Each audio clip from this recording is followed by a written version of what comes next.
우리 설교 제목 읽어보기 따라해 봅니다. 믿음으로 끝까지 나아간다. 다시 한번 믿음으로 끝까지 나아간다. 예, 믿음으로 끝까지 나아간다라는 제목으로 우리 본문의 말씀 중심으로 하나님의 은혜 나누기 원합니다. 신년 특별 새벽 기도회 때 우리가 다루었던 우리 본문이 우리 출애굽기, 우리 출애굽 여정과 그리고 광야의 여정이었습니다. 그리고 지난 금요일 날 특세 때 마지막으로 다루었던 본문이 그 이스라엘 백성이 마지막으로 가데스 바네아를 지나고 에돔 땅을 우회하면서 그렇게 나아가는 장면이었어요. 이제 거기서 이제 강해를 마치려고 하니까 제가 너무 찜찜해서 뭔가 가나안 땅에 너무 도달하지 못한 느낌이어서 한번 이 마지막으로 이게 종지부를 찍어야겠다라는 마음으로 오늘 본문을 택하게 되었습니다. 자, 오늘 본문은요 이제 요단강까지 온 거예요. 요단강 앞에 온 거예요. 그리고 이제 가나안 땅을 요단강 앞에 두고 마주하는 상황 가운데 하나님께서 모세를 통해서 이스라엘 백성에게 당부하시는 내용이에요. 자, 51절 읽어봅니다. 시작. 이스라엘 자손에게 말하여 그들에게 이르라. 너희가 요단강을 건너 가나안 땅에 들어가거든 그 땅의 원주민들을 너희 앞에서 다 몰아내고 그 새긴 석상과 부어 만든 우상을 다 깨뜨리며 산당들을 다 헐고 그 땅을 점령하여 거기에 거주하라. 내가 그 땅을 너희의 소유로 너희에게 주었음이라. 자, 하나님은요 이스라엘 백성에게 그 땅에 들어가거든 어떻게 하라고요? 거기 원주민들이 있는데 그들과 함께 더불어 살라고 하지 않았습니다. 그들을 어떻게 하라고 했어요? 여기 보니까 다 몰아내라. 뿐만 아니라 그들이 가지고 있는 그 새긴 석상과 부어 만든 우상들을 다 깨뜨리고 산당들을 헐라고 말했습니다. 자, 그러니까 그 원주민들, 그 이교도들의 제사 문화까지도 다 깨뜨리고 산당들을 다 헐고 여러분 다 몰아내라는 거예요. 그것까지도. 여러분, 하나님은 왜 이렇게 하라고 하신 것입니까? 왜 그들이 모두를 다 몰아내고 그 우상과 산당들 남김없이 부수고 몰아내야 하는 것이죠? 그 이유를 55절에서 이렇게 말하고 있습니다. 너희가 만일 그 땅의 원주민들을 너희 앞에서 몰아내지 아니하면 너희가 남겨둔 자들이 너희의 눈에 가시와 너희의 옆구리에 찌르는 것이 되어 너희가 거주하는 땅에서 너희를 괴롭게 할 것이요. 만약 그 땅, 그 가나안 원주민들과 그 문화들까지 철저하게 깨뜨리고 몰아내지 않으면 어떻게 된다? 그 남겨둔 것들이 결국에 너희의 눈에 가시가 될 것이고 너희의 옆구리를 찌르는 것이 될 것이다. 그래서 그 땅에서 너희를 괴롭게 할 것이다. 여러분, 그렇다면 여기서 너희의 눈에 가시가 되고 너희 옆구리에 찌르는 것이란 뭘 의미할까요? 자, 어떤 일이 도대체 일어날 것이기에 이렇게 가시가 되고 찌르는 것이 될 것이라고 그렇게 말씀하고 있는 겁니까? 여러분, 그 땅에 가나안 토착 그 원주민들, 그들이 가지고 있는 우상 숭배의 문화들이 있거든요. 그리고 이교도들의 타락한 그 제사의 문화들이 있습니다. 근데 그것들이 결국에 이스라엘 백성들에게 전해질 것이고 그들로 하여금 영적으로 타락시키게 될 것이고, 그래서 그 가나안 토착민이 가지고 있는 바알과 아세라를 섬기는 그 문화, 여러분 그게 뭡니까? 풍요와 어떤 번영을 신처럼 떠받드는 세속의 정신이 사실 바알 신앙이란 말이에요. 그죠? 그래서 늘 열왕기상하를 보면요, 그 바알을 섬기는 그런 왕들, 그죠, 백성들, 그것 때문에 난리를 치잖아요. 그리고 그것은 인간의 말초적인 욕구, 성적인 욕망을 제사를 통해서 그렇게 분출하고 그렇게 표현하는 타락한 이교적인 그런 제사였습니다. 근데 이것들이 결국에 그들을 어떻게 만드냐면 이스라엘을 타락시킵니다. 그리고 여호와를 섬기는 일에서 이것을 돌아서게 만든다라는 거예요. 그리고 하나님은 그것을 아시기 때문에 그것을 완전히 몰아내라고 그렇게 말씀하시는 거예요. 그리고 결국은요, 이것을 몰아내지 못한 이스라엘은 어떻게 됩니까? 하나님은 이스라엘에 진노하시고 이스라엘 백성은 그 가나안에서 정말로 토해내질 것이기 때문에. 여러분, 그래서 하나님은요 의미심장한 경고를 56절에서 하죠. 56절 시작. 나는 그들에게 행하기로 생각한 것을 너희에게 행하리라. 너희가 그 가나안 백성들을 완전히 쫓아내지 못한다면 어떻게 하신다고요? 그 가나안 백성들에게 행하기로 계획한 것을 너희에게 행할 것이다. 그러니까 가나안 백성을 쫓아내기로 했던 하나님의 계획이잖아요. 근데 너희를 쫓아낼 것이다. 그 계획을 너희에게 행할 것이다. 그렇게 경고하고 계신 거예요. 자, 그러니까 요단강을 건넌다고 가나안 땅에 이제 다 왔구나, 이제 이 땅에 정착하자 하면서 불행 끝, 행복 시작, 이게 아닌 거죠.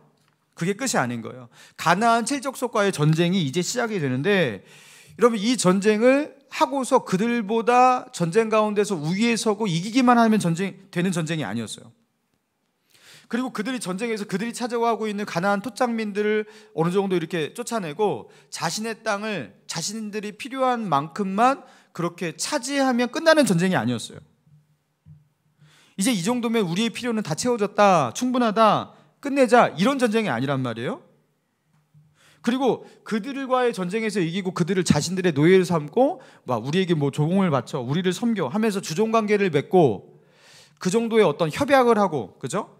그들을 자신의 지배하에 두고 그러면 되는 전쟁이 아니었어요. 하나님이 원하시는 전쟁, 이 전쟁은 무엇입니까? 하나님께서 그들 이스라엘 백성에게 허락하신 그 땅에 더 이상 가나안 원주민이 살면 안 되는 거예요. 이거는 그 가나안 원주민을 향한 하나님의 심판이기도 했고, 그리고 이스라엘 백성들을 우상숭배와 그 타락 가운데서 보호하기 위한 하나님의 계획이기도 했어요. 그래서 가나안 원주민을 완벽히 쫓아내야 돼요. 그리고 여기에는 어떠한 타협과 협상과 그들과의 공존도 조금도 허락되지 않는, 그 땅이 이제 더 이상 가나안 원주민들이 살지 않는 땅이 되어야 하는 거예요. 자, 그렇다면 이스라엘 백성에게 오히려 이 말씀은요 더 좋은 소식같이 보일 수 있습니다. 왜냐하면 그 가나안 땅을 통째로 전부 주신다는 거잖아요. 그러니까 남김없이 그들에게 너희에게 다 줄 거니까 이 명령이 참 이스라엘 백성에게 참 좋은 어떤 명령같이 그렇게 보일 수 있습니다. 자, 그런데 현실 속에서는 정말 그럴까요? 그렇지 않다라는 겁니다. 자, 그들이 정말로 좋아할 만하고 이 명령을 따르기에 정말로 그렇게 그들이 즐거워할 만한 그런 명령이라면 하나님께서 왜 이렇게까지 경고하고 계시겠습니까? 만약 너희가 그렇게 하지 않으면, 완벽히 쫓아내지 않는다면 그들에게 행하기로 한 그 계획을 너희에게 행할 것이다. 왜 이렇게 경고하고 계시겠습니까? 여러분, 이렇게 엄중하게 경고하고 있는 이유는 다른 이유가 아닙니다. 그 가나안 주민들을 완벽하게 쫓아낸다는 것은 인간적으로 볼 때 그렇게까지 해야 할 필요가 있을까 싶은 너무나 피곤한 일이기 때문에 그렇습니다. 왜요? 어느 정도 쫓아내고요 전쟁에서 이기기만 한다면 이스라엘 백성들이 가나안 땅에서 먹고 살기에는 아무 불편함이 없거든요.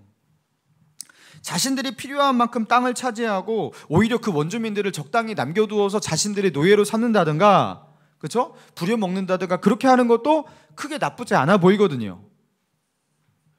여러분, 애굽 땅에서 이스라엘 백성들이 왜 그 히브리인들을 그렇게 보내기를 싫어했습니까? 자신들의 노예로 그렇게 삼고 있는 자들이 나간다고 하니까 부려먹을 사람이 없는 거 아니에요? 여러분, 그것도 굉장히 좋은 일이거든요.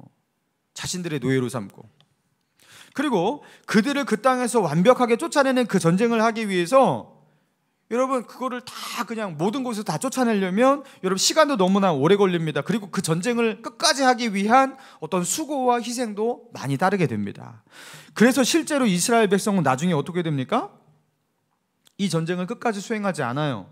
자, 그래서 사사기 1장에 보면 여호수아가 죽은 뒤에 각 지파가 할당받은 땅에서의 그 국지전, 그 전쟁이 일어나는 상황을 묘사하고 있는데요. 자, 사사기 1장 18절에 보니까 유다 족속에 대한 이야기입니다. 유다가 또 가사와 그 지역과 아스글론과 그 지역과 에그론과 그 지역을 점령하였고 여호와께서 유다와 함께 계셨으므로 그가 산지 주민을 쫓아내었으나 골짜기의 주민들은 철병거가 있으므로 그들을 쫓아내지 못하였으며. 여러분, 그나마 유다가요 가장 많이 쫓아냈는데요, 유다도 철병거를 가지고 있는 골짜기에 머무는 그 자들은 쫓아내지 못하였다, 이렇게 나옵니다.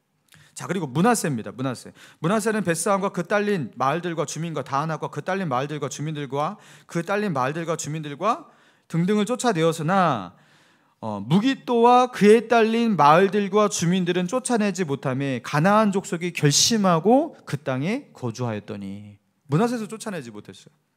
에브라임이 게셀에 거주하는 가나안 족속을 쫓아내지 못하며 가나안 족속이 게셀에서 그들 중에 거주하였더라. 스불론은 기드론 주민과 나할롯 주민들을 쫓아내지 못하였으므로 가나안 족속이 그들 중에 거주하면서 노역을 하였더라. 자기의 노예로 삼은 거예요. 아셀은 악고 주민과 시돈 주민과 알랍과 악십과 헬바와 아빗과 르홉 주민들을 쫓아내지 못하였고, 납달리는 벳세메스 주민과 벳아낫 주민을 쫓아내지 못하며 그 땅의 주민 가나안 족속 가운데 거주하였으나 벳세메스와 벳아낫 주민들이 그들에게 노역을 하였더라. 아모리 족속이 단저손을 산지로 몰아넣고 골짜기에 내려오기를 용납하지 아니하였으며 결심하고 헤레스산과 아얄론과 사알빔에 거주하였더니 요셉의 가문의 힘이 강성함에 아모리 족속이 마침내는 노역을 하였으며. 여러분, 유다, 에브라임, 므낫세, 스불론, 아셀, 납달리 단 할 것 없이 자신들에게 분배된 지역 가운데서 그 가나안 족속과 전쟁을 하였는데 많은 경우 대부분 이겼어요. 근데 다 쫓아내지 못하였다. 그리고 어느 정도 쫓아내서 상당수의 땅을 차지하게 된 그 상태로 결국에 전쟁이 종료되었다, 이 이야기를 하고 있는 겁니다. 그리고 더 이상 싸우기를 멈추고 휴전을 선포한 겁니다.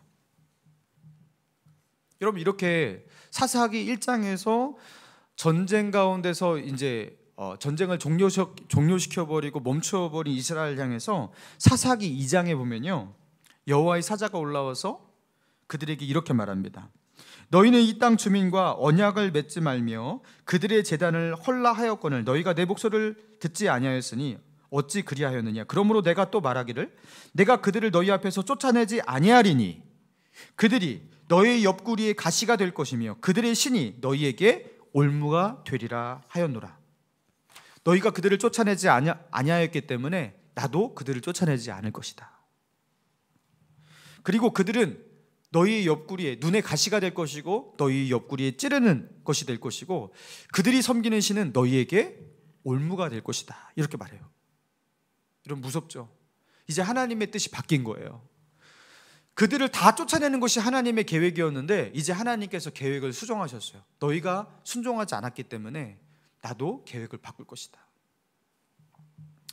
그리고 여러분, 정말로 이스라엘 백성이 이렇게 가나안 백성들을 다 쫓아내지 못한 이유가 쫓아낼 수 없는 상황이었기 때문에, 그들이 강했기 때문인가요? 여러분, 여호수아 23장에 보면 여호수아가 죽기 전에 유언적으로 이렇게 말을 남깁니다. 오직 너희 하나님 여호와께 가까이 하기를 오늘까지 행한 것 같이 하라. 이는 여호와께서 강대한 나라들을 너희 앞에서 쫓아내셨으므로 오늘까지 너희에게 맞선 자가 하나도 없었느니라. 너희 중 한 사람이 1000명을 쫓으리니 이는 너희의 하나님 여호와가 그가 너희에게 말씀하신 것 같이 너희를 위하여 싸우심이라. 그러니까 여호수아가 살아있을 적에 그들이 했던 그 전쟁이 굉장히 기적 같은 전쟁이었다라는 거예요. 싸워보니까 이상하게 그들이 우리보다 좋은 무기를 가지고 있고 그들이 우리보다 더 유리한 어떤 전략과 전술과 지형을 가지고 있는데 이상하게 우리가 이기는 거예요. 그러니까 너희가 보았지 않았냐? 어떠한 강대한 나라들도 너희와 싸워서 맞서서 이긴 자가 없었다. 너희 한 명이 1000을 쫓을 것이다. 그러니까 두려워하지 말고 어떻게 하라? 너희에게 말씀하신 것 같이 너희는 끝까지 싸우라. 이 유언을 남기고 여호수아가 죽었던 거예요. 너희가 끝까지 싸운다면 하나님도 어떻게 하신다? 너희를 위해서 끝까지 싸우실 것이다. 그리고 결국에 그들을 쫓아내실 것이다. 여러분, 그런데 이스라엘 백성은 어떻게 했어요? 그 가나안 땅에서 끝까지 싸우지 않았어요. 싸우다가 멈췄어요. 왜요? 여러분, 전쟁하는 게요, 힘들잖아요. 그것을 위해서 많은 스트레스가 있잖아요. 또 자신들이 해야 할 일들이 너무나 많잖아요. 여러분, 싸우다가 그런 생각 들지 않겠습니까? 정착하고 싶은 그런 욕구, 그죠? 이제 안정을 취하고 싶은 갈망, 이런 것들이 그들에게 있잖아요. 좀 쉬고 싶고. 그리고 이 정도 했으면 우리가 차지할 만큼, 우리가 필요한 만큼은 이미 얻었다, 이런 생각이 들지 않겠습니까? 그러니까 이 전쟁을요, 끝내버린 거예요. 그리고 이렇게 어정쩡하게 끝난 전쟁은 어떻게 됩니까? 결국 이스라엘 백성에게 눈에 가시가 되고 그들의 허리를 찌르는 칼이 됩니다. 그리고 우리가 알다시피, 그죠? 열왕기 상하를 보면 어떤 일이 일어나요? 결국에 바알과 아세라가 이스라엘을 집어삼킵니다. 그리고 바알과 아세라를 끝까지 놓지 않고 섬기고 아무리 개혁과 회개의 운동을 벌여도 결국에, 그죠, 몰아내지 못한 그 바알과 아세라는, 그죠, 하나님께서 이스라엘 백성을 그 땅에서 토해내게 만드는 그 거리가 됩니다. 그래서 북이스라엘은 BC 722년 아수르에 의해서 멸망합니다. 남유다는 BC 586년 바벨론에 의해서 멸망합니다. 그리고 거기 살고 있는 모든 주민들은 바벨론으로 다 옮겨갑니다.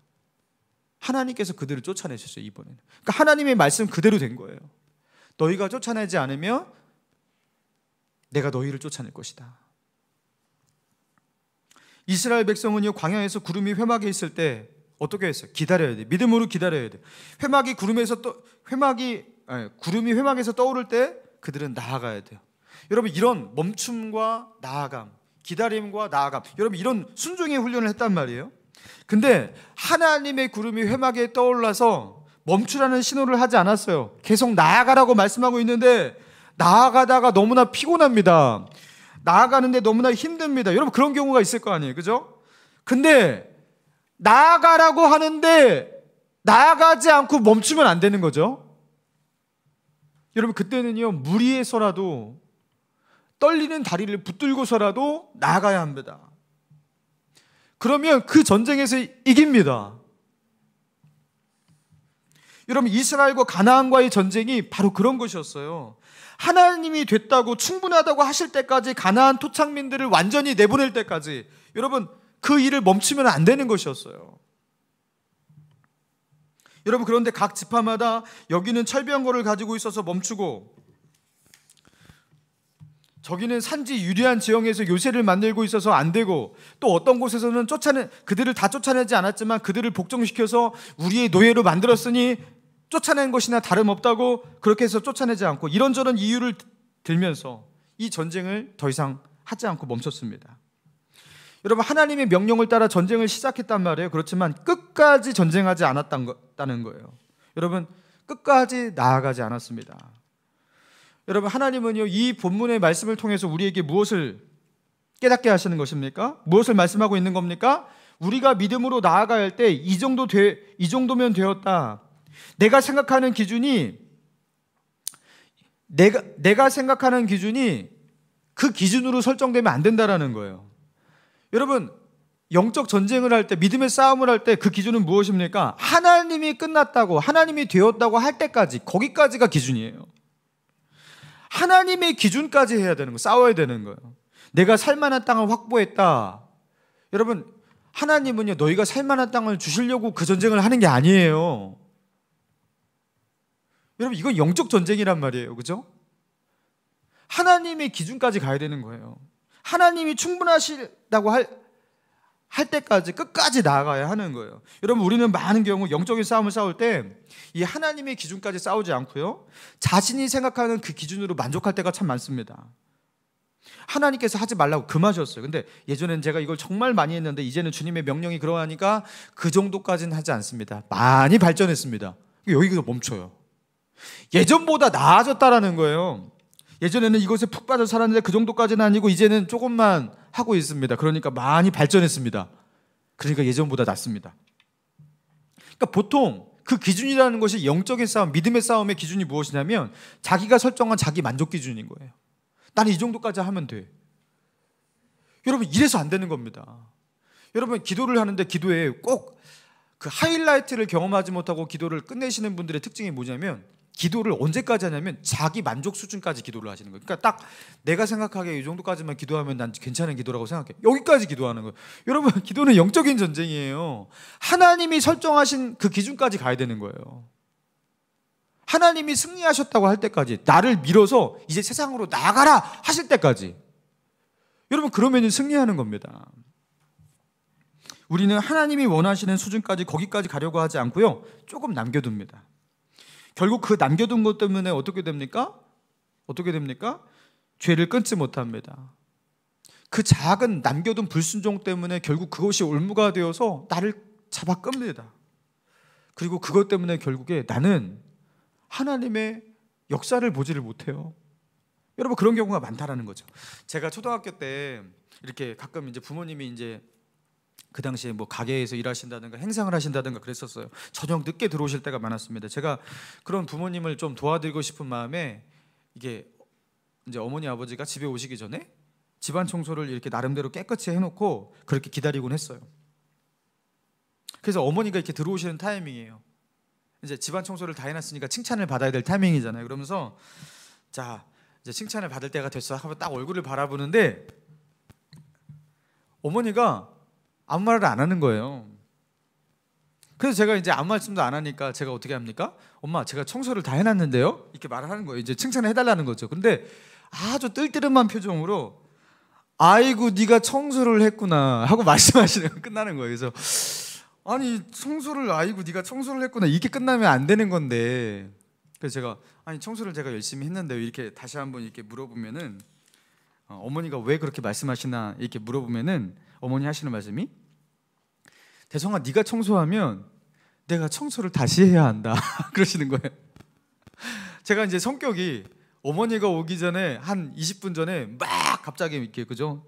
그 쓰레바지로 그 빗자루 들고서 막 청소를 하는데 구석구석 뭔지 제대로 청소 안 하는 거죠. 그리고 방을 걸레로 닦는다는 것이 걸레를 제대로 짜지도 않고 막 대충 닦으니까 막 물기가 흥건한 거죠. 그러니까 부모님이 와서 이렇게 청소를 얘가 해놨는데 이게요 어차피 다시 해도 해야 되는 청소같이 그렇게 보이는 거예요. 예. 근데 저는요 내가 청소를 했다라는 거예요. 그래도 청소하기 전보다 낫지 않냐라는 거 이게. 그러니까 안 한 것보다 나으니까 나는 만족한다라는 거예요. 그러니까 칭찬해 달라는 거예요. 여러분 이게 뭐냐면 기준 설정의 오류입니다. 부모님을 기쁘시게 하기 위해서 내가 청소를 했다면 어머니가 원하는 그 수준까지 도달해야 돼요. 그죠? 어머니의 손이 안 가게 만들어야 돼요. 그죠? 근데 저는 어떻게 기준을 설정했냐면 내가 볼 때 예전보다 깨끗해. 나아. 청소를 안 한 것보다 나아. 내가 그래도 초등학생인데 이 정도 했으면 됐지. 여러분 이 정도 수준을 가지고서 제가 하니까요 이게요 칭찬을 제대로 듣지를 못하는 거죠. 여러분 어정쩡하게 하면은 꼭 이렇게 되는 겁니다. 여러분 열왕기상 5장에 보면은 나아만 장군의 이야기가 나오는데요. 아람 나라의 군대 장관이었던 나아만이 나병을 앓고 있었습니다. 그런데 그 나병을 그 노예로 있었던 그 소녀가 저 이스라엘 가면은 아주 영험한 선지자가 있는데 그 선지자는 병을 낫게 한답니다 하면서 그 선지자 이야기를 합니다. 그래서 어떻게 합니까? 그 엘리사라는 선지자, 그 나아만 장군이 군대를 이끌고 엘리사 선지자, 이스라엘의 엘리사 선지자를 찾아오게 됩니다. 근데 그 엘리사 선지자가 그 얼굴을 대면해서 만나주지도 않고요 이렇게 말합니다. 너는 가서 요단강에 몸을 7번 씻으라. 내 살이 회복되어 깨끗하리라. 종을 시켜서 그렇게 말만 전해요. 그러니까 나아만이 화를 내잖아요. 내가 이것을 하려고 내가 여기까지 왔냐. 그런데 그죠? 그 종이 말합니다. 아니 병이 낫는다면 뭔들 못하겠습니까? 한번 해봅시다. 그래서 그죠? 요단강에 가고 7번 몸을 씻는데요. 여러분 거기서 왜 굳이 7번일까요? 그냥 한 번 하면 되잖아요. 그죠? 왜 굳이 7번이라는 그 여러 번의 그 횟수를 하나님께서 주셨을까요? 여러분 이방 나라에서 온 이방인이지만 선지자가 전해준 그 하나님의 말씀을 끝까지 순종하는지를 보기 위해서 하나님은요 그 7번을 몸을 담가라 그렇게 말한 거예요. 여러분 그런데 나아만이 처음에 기분 나빴지만 정말로 요단강에 가고 7번 그렇게 몸을 담그고, 그리고 성경에 이렇게 기록되어 있습니다. 나아만이 이에 가서 하나님의 사람의 말대로 요단강에 7번 몸을 잠그니 그의 살이 어린아이 살같이 회복되어 깨끗하더라. 여러분 7번 중에 4번 정도 담갔을 때 반 이상 담갔으니까 나병이 반 이상 낫고, 여러분 그게 아니었어요. 자 7번 중에서 6번 몸을 담갔어요. 그러니까 거의 막바지니까 90% 최소한 80% 이상 나병이 나은 모습이 보여줬어요. 그러니까 마지막 한 번만 해보자 이런 게 아니었다는 거예요. 하나님의 말씀대로 7번을 담글 때까지, 그 7번이 채워질 때까지, 그때까지 나병은요 전혀 진도가 없는 거예요. 뭘 말씀하고 있는 겁니까? 끝까지 순종하고 끝까지 나아갈 때 그때 하나님의 기적을 보게 되고 하나님의 역사를 보게 되고, 여러분 그때 하나님의 은혜와 축복이 우리에게 부어진다라는 거예요. 영적인 싸움은 그래서 어떻게 하는? 끝까지 나아가는 싸움이라는 겁니다. 할렐루야. 여러분 끝까지 나아가야 돼요. 여러분 말씀을요 내가 그래도 순종 안 한 것보다 낫지. 여러분 우리는 늘 적당하게 자기의 만족 속에서 어느 정도까지 나아가는 그런 습관이 있습니다. 여러분 끝까지 나아가야 돼요. 히브리서 12장 3절에 보면 너희가 피곤하여 낙심하지 않기 위하여 죄인들의 이같이 자기에게 거역하신 일을 참으신 일을 생각하라. 너희가 죄와 싸우되 아직 피 흘리기까지 대항하지 아니하고, 이렇게 나옵니다. 너희가 죄와 싸울 때에 피 흘리기까지 싸우지는 않는구나 이렇게 말하고 있어요. 여러분, 피 흘리기까지 싸운다는 것은 뭘 말하는 겁니까? 자기의 목숨을 걸기까지 그 죄와 싸우지 않는다라는 소리예요. 그러니까 자기의 목숨을 걸기까지 그 죄와 싸우고, 여러분, 그렇게 하지 않기 때문에 결국에 어떻게 된다? 이길 수가 없다라는 거예요, 너희가. 이 싸움은, 이 전쟁은 끝까지 싸우려고 하는 사람만 이길 수 있는 전쟁인데, 피 흘리기까지 자기의 목숨을 걸고 그렇게 대항하고 싸우지 않기 때문에, 적당히 싸우다 말기 때문에 결국에 너희는 언제나 어떻게 된다? 영적인 싸움에서 지게 된다. 지게 된다. 여러분, 끝까지 싸우는 자만이 이길 수 있다는 거예요. 여러분, 몽골 선교가 막 시작했을 때 한 선교사님이 실제로 이제 몽골에서 겪은 이야기라고 합니다. 한 선교사님이에요. 길을 가다가, 그 몽골에서 이제 길을 가다가 술 취한 한 몽골 사람이 다짜고짜 자기 앞에 와갖고 자기의 뺨을 세게 후려쳤다고 합니다. 그런데 순간 당황한 그 선교사님은 그 순간 너무나 놀라고 또 너무나 화가 났지만, 역시 선교사님은 선교사님이에요. 선교사님의 머리에 한 성경 구절이 딱 스치고 지나갑니다. 마태복음 5장 39절에 내 오른뺨을 치거든 왼편도 돌려대며. 그 말씀이 선교사님의 그 머리에 딱 이게 스쳐 지나가는 거예요. 그래서 그 취객에게 정말로 다른 뺨을 돌려댔다라는 거예요. 놀랍지 않습니까? 그러니까 성경 말씀 그대로 정말로 실천한 거예요. 그러니까 이 취객이 이제는 더 세게 그쪽을 때려도 돼요.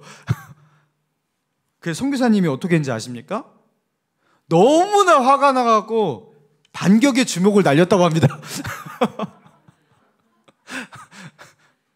아니, 내가 정말로 이 사람에게 다른 뺨을 주니까 진짜 세게 때리네요. 그래서 반격의 주먹을 심하게 날렸다고. 그러면서 이제 한 선교사님의 한 번의 그 넘어짐을 얘기하는 거죠. 여러분, 우리가 말씀을 순종해요. 여러분, 순종하는 그 시작은 어떻게 보면은 그것도 쉽지 않은 거지만, 여러분, 많은 분들이 예수 믿는 사람들은 그렇게 순종을 시작할 수는 있습니다. 그러나 끝까지 가는 게 참 어려워요. 왜 어렵냐? 현실 속에서의 그 믿음의 싸움은 보통 이렇거든요. 내가 믿음으로 했어요. 내가 하나님의 말씀에 순종하려고 그렇게 했어요. 그래서 믿음의 액션을 취하면 믿음의 액션이 취해진 만큼 뭔가 하나님의 역사와 은혜가 눈으로 좀 보여야 되는데, 뺨을 이쪽 맞았다고 반대편을 돌려대니까 진짜 거기도 때리네? 믿음으로 했는데 믿음으로 한 거에 대한 열매가 별로 안 좋은 거예요. 내가 바라던 그런 좋은 결과가 나타나지 않는 거예요. 그러니까 이 싸움을 어떻게 하는 거예요? 적당히 하다가 말게 된다는 겁니다. 여러분, 그래서 이게 쉽지가 않은 거예요. 이 싸움은 끝까지 가야지 열매와 결과가 나타나는 싸움이기 때문에 이게 어려운 싸움이라는 겁니다. 여러분, 그러니까 해볼 만한 싸움인 거예요. 정말로 말씀대로 끝까지 순종하는 사람들, 끝까지 믿음으로 나아가는 사람들, 여러분 정말로 그들에게 어떤 일이 일어날지, 무슨 일이 일어날지, 하나님의 어떠한 기적과 역사가 그들에게 나타날지, 여러분, 그게 기대되지 않냐라는 거죠. 우리가 믿음으로 이 땅 가운데 살아갈 때,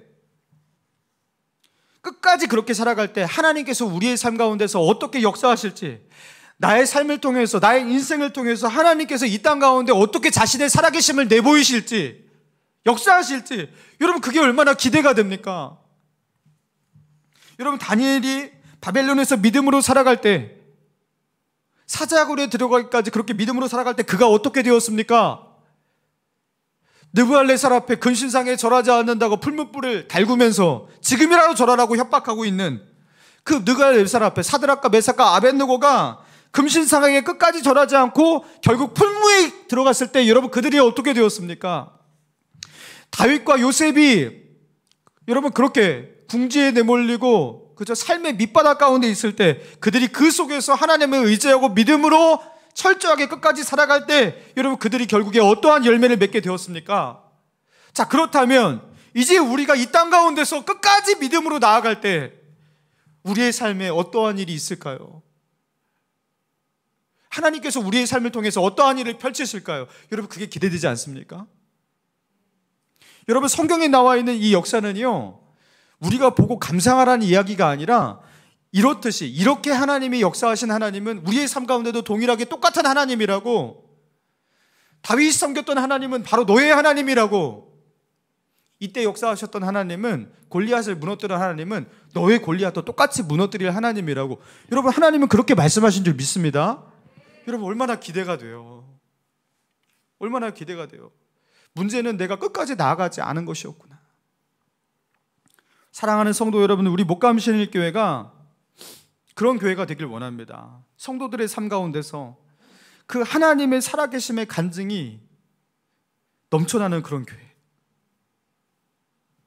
적당히 신앙생활하는 사람들이 많아갖고 그런 적당한 신자들로 많은 그런 교회가 아니라 정말로 믿음으로 끝까지 순종하고 끝까지 나아가는 자들이 얻을 수 있는 그런 하나님의 살아계심의 간증과 그 고백들과 그 하나님의 능력과 그 하나님의 역사, 하나님의 위로, 여러분, 이런 것들이 막 충만한 교회. 그래서 그죠? 꼭 성경에 나와 있는 인물뿐만 아니라 그 인물이 정말로 우리의 옆에, 그죠? 우리의 소그룹 가운데, 여러분, 거기서 그렇게 확인되고 재현되는 그런 교회. 여러분, 저와 여러분의 삶이 그렇게 하나님께 영광 돌리는 그런 삶 되기를 주님의 이름으로 축원합니다. 이 시간 주신 말씀 우리